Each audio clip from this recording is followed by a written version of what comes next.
Tapi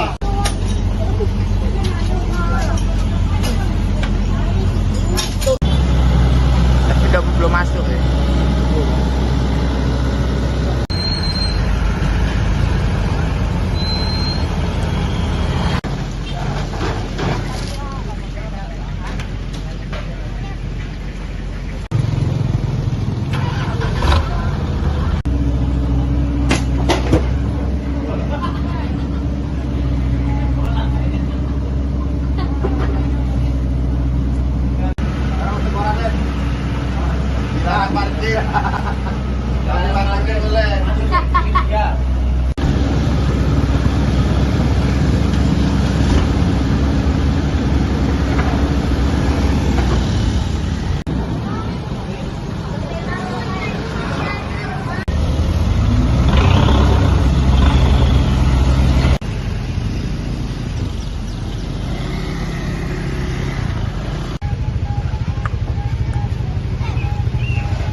Dalam ya.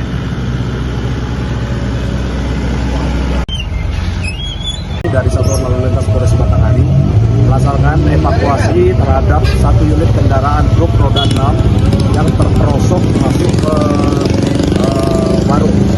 Untuk kronologisnya ini disebabkan oleh apa nih Pak? Kejadian berawal pada saat pukul 03.00 dini hari. Pada saat itu sopir truk berbelanja ke sebuah warung. Tanpa disadari ternyata mobil berjalan sendiri sehingga menabrak warung yang berada sebelah kanan. Untuk angkutan ini sendiri angkutan apa nih Pak? Angkutan ini dari hasil penyelidikan yang telah kami lakukan adalah kendaraan hauling batubara. Jelajahi cara baru mendapatkan informasi. Download Metro TV Extend sekarang.